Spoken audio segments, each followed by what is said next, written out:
আর S Bengali ক্লাসরুমে সকলকে স্বাগত। আজকের ভিডিওতে পশ্চিমবঙ্গ মধ্যশিক্ষা পর্ষদ অনুমোদিত ষষ্ঠ শ্রেণীর ভূগোল পাঠ্য বইয়ের অষ্টম অধ্যায়, যে অধ্যায়টির নাম রয়েছে বায়ু দূষণ, এই অধ্যায়টির পাঠ্য বই খুঁটিয়ে গুরুত্বপূর্ণ প্রশ্নের উত্তর নিয়ে আলোচনা করব।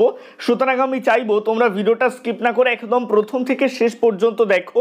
এ প্রসঙ্গে বলে রাখি, এই ধরনের বিভিন্ন গুরুত্বপূর্ণ ভিডিও আগেও আর এস বেঙ্গলি ক্লাসরুম এই চ্যানেলে প্রকাশিত হয়েছে। তোমরা যারা এখনো পর্যন্ত সেই ভিডিওগুলো দেখে উঠতে পারোনি, তাদের জন্য আমি এই ভিডিওটার ডেসক্রিপশনে প্লে লিস্টের লিঙ্ক দিয়ে দেবো, অবশ্যই সেখান থেকে ভিডিওগুলো দেখে নিও। তো কথা না বাড়িয়ে শুরু করছি আজকের মূল ভিডিও। পাঠ্য বইয়ের 55 নং পৃষ্ঠায় যে সমস্ত গুরুত্বপূর্ণ প্রশ্নগুলো রয়েছে লিখে নাও। এক দাগের প্রশ্ন, কয়েকটি বিষাক্ত গ্যাসের নাম লেখো যেগুলো মিশলে বাতাস দূষিত হয়। উত্তরে লিখবে carbon dioxide, carbon monoxide, nitrogen oxide, sulphur dioxide ইত্যাদি। দুই দাগের প্রশ্ন, কয়েকটি রাসায়নিক পদার্থের নাম লেখো যা মিশলে বাতাস দূষিত হয়। উত্তরে লিখবে সীসা, ক্লোরোফ্লুরোকার্বন। পাঠ্য বইয়ের 56 নং পৃষ্ঠায় যে সমস্ত গুরুত্বপূর্ণ প্রশ্নগুলো রয়েছে লিখে নাও। তিন দাগের প্রশ্ন, বায়ু দূষণের কারণগুলো আলোচনা করো। তো তোমরা উত্তরে লিখবে বায়ু দূষণের কারণগুলো হলো, প্রথমে বক্স করে পয়েন্ট করবে প্রাকৃতিক কারণ। এক, দাবানল। দাবানলের ফলে সৃষ্ট ছাই, কার্বন মনোক্সাইড, নাইট্রোজেন অক্সাইড প্রভৃতি বায়ুতে মিশে বায়ু দূষণ ঘটায়। দুই, অগ্ন্যুৎপাত। আগ্নেয়গিরির অগ্ন্যুৎপাতের সময় নির্গত sulphur dioxide, hydrogen chloride, hydrogen sulphide প্রভৃতি গ্যাস এবং ধুলো, ছাই, ধোঁয়া প্রভৃতি বায়ুকে দূষিত করে। তিন, ধূলিঝড়।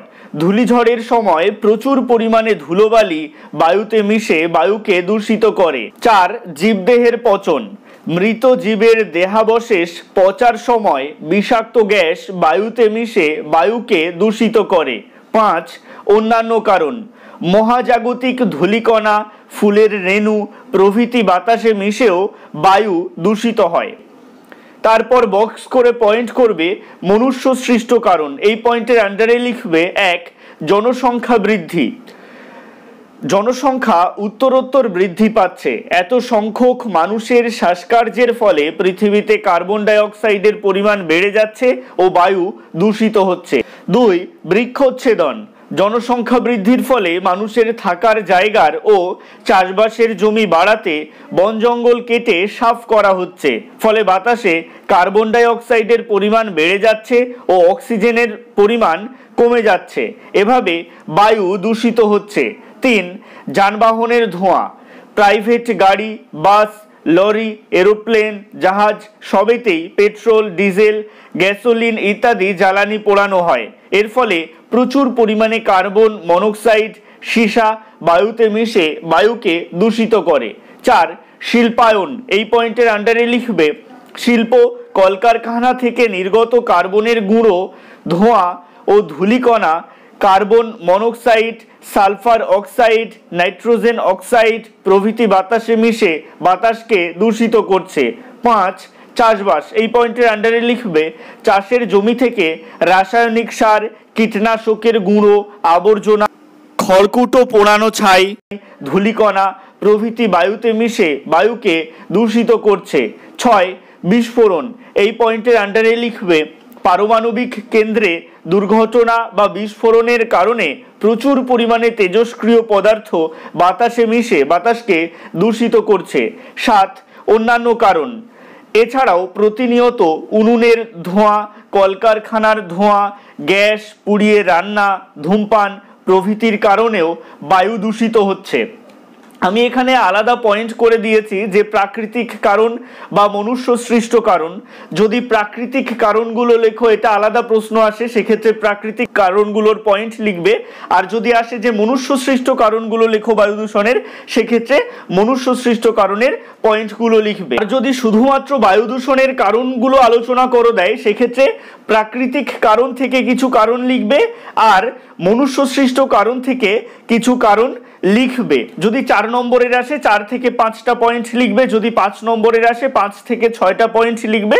এভাবে নিজেরা বুঝে উত্তর লিখবে। সমস্ত পয়েন্ট কিন্তু লিখতে হবে না, আমি একটু বেশি লিখিয়ে দিয়েছি। 4 দাগের প্রশ্ন, বায়ু দূষণের ফলাফলগুলি আলোচনা করো। এই প্রশ্নের উত্তরে লিখবে বায়ু দূষণের ফলাফলগুলি হলো: 1, বায়ুমণ্ডলের উষ্ণতা বৃদ্ধি।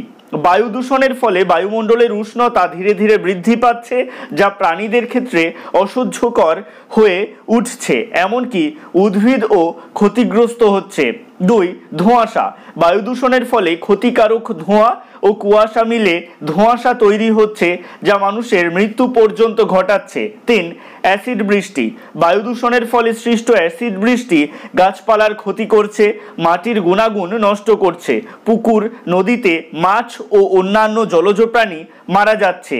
বৃষ্টির জলে থাকা অ্যাসিড মার্বেল পাথরের তৈরি মূর্তি, সৌধ প্রভৃতির ক্ষতি করছে। 4, মানুষের উপর প্রভাব।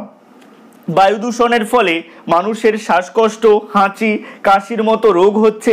এছাড়াও মাথা ধরা, ফুসফুসের ক্যান্সার, অ্যাজমা প্রভৃতি রোগ বায়ু দূষণের কারণেই হয়। পাঠ্য বইয়ের 57 নং পৃষ্ঠায় যে সমস্ত গুরুত্বপূর্ণ প্রশ্নগুলো রয়েছে লিখে নাও।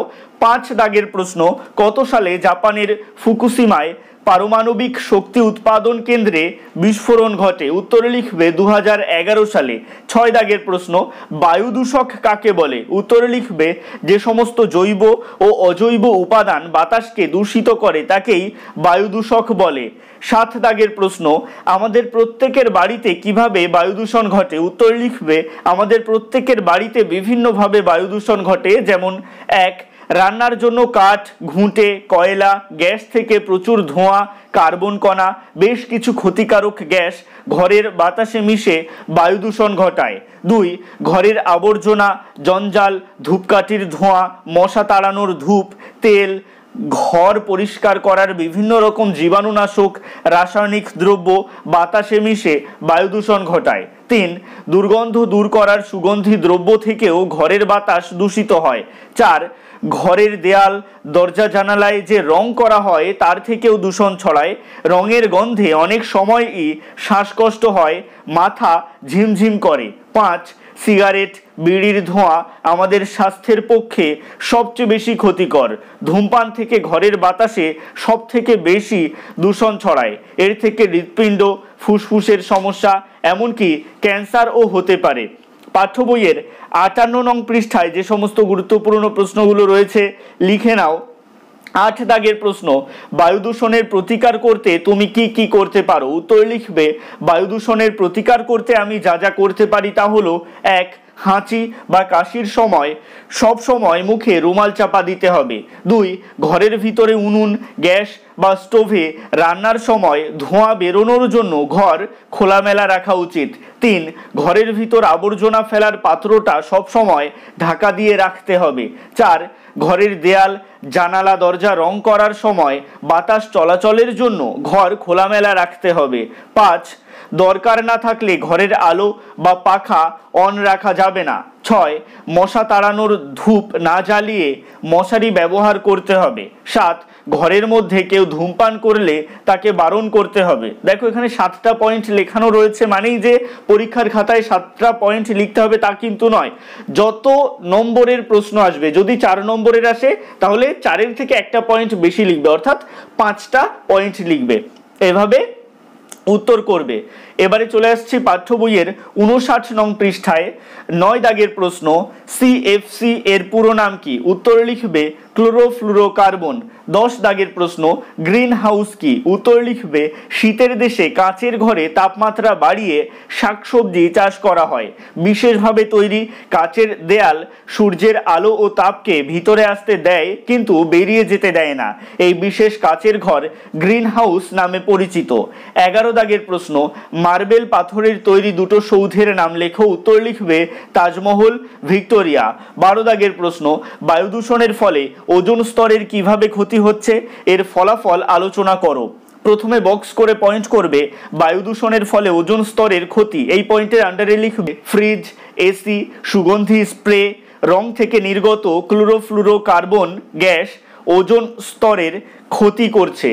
শব্দের চেয়ে দ্রুতগামী বিমান, পারমাণবিক বিস্ফোরণ এসব থেকে নির্গত নাইট্রোজেন অক্সাইড ওজোন স্তরের ক্ষতি করছে। তারপর বক্স করে পয়েন্ট করবে ফলাফল, এর আন্ডারে লিখবে 1, ওজোন স্তর পাতলা হওয়ায় ক্ষতিকর অতিবেগুনি রশ্মি পৃথিবীতে এসে পৌঁছাচ্ছে, এতে ত্বকের ক্যান্সার, চোখের অসুখ বেড়ে যাচ্ছে। 2, গাছের পাতার ক্লোরোফিল নষ্ট হয়ে শস্য উৎপাদন কমে যাচ্ছে। 3, বহু উদ্ভিদ ও প্রাণীর পৃথিবী থেকে বিলুপ্ত হওয়ার পরিস্থিতি তৈরি হচ্ছে। 13 দাগের প্রশ্ন, টিকা লেখো। অ্যাসিড বৃষ্টি। উত্তরে লিখবে যানবাহন, কলকারখানার ধোঁয়ায় থাকা sulphur die oxide, nitrogen oxide বৃষ্টির জলের সঙ্গে বিক্রিয়া করে অ্যাসিড তৈরি করে, এতে গাছপালার ক্ষতি হয়, মাটির গুণাগুণ নষ্ট হয়, পুকুরে নদীতে মাছ ও অন্যান্য জলজ প্রাণী মারা যায়। বৃষ্টির জলে থাকা অ্যাসিড মার্বেল পাথরের তৈরি মূর্তি, সৌধ প্রভৃতির ক্ষতি করে। তাছাড়া বাড়ির রং নষ্ট করে, ইস্পাতের তৈরি ব্রিজের ক্ষতি করে। 14 দাগের প্রশ্ন, বিশ্ব উষ্ণায়ন কাকে বলে? উত্তরে লিখবে দিনের বেলা সূর্য থেকে পৃথিবীতে যে তাপ আসে, রাতে সেই তাপ মহাশূন্যে ফিরে যায়, কিন্তু বাতাসে থাকা জলীয় বাষ্প, carbon die oxide, methane, nitrous oxide প্রভৃতি গ্রিনহাউস গ্যাসগুলি এই ফিরে যাওয়া তাপ কিছুটা শোষণ করে, ফলে বায়ুমণ্ডলের উষ্ণতা বাড়তে থাকে। বায়ু দূষণের ফলে এই বায়ুমণ্ডলের উষ্ণতা দিন দিন বেড়েই চলেছে, একে বিশ্ব উষ্ণায়ন বলে। পাঠ্য বইয়ের 60 নং পৃষ্ঠায় যে সমস্ত গুরুত্বপূর্ণ প্রশ্নগুলো রয়েছে লিখে নাও।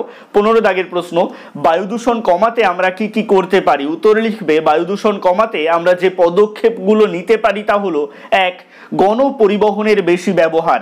প্রাইভেট মোটর গাড়ির বদলে বাস, ট্রেন প্রভৃতি গণপরিবহনে বেশি যাতায়াত করলে বায়ু দূষণের পরিমাণ কমবে।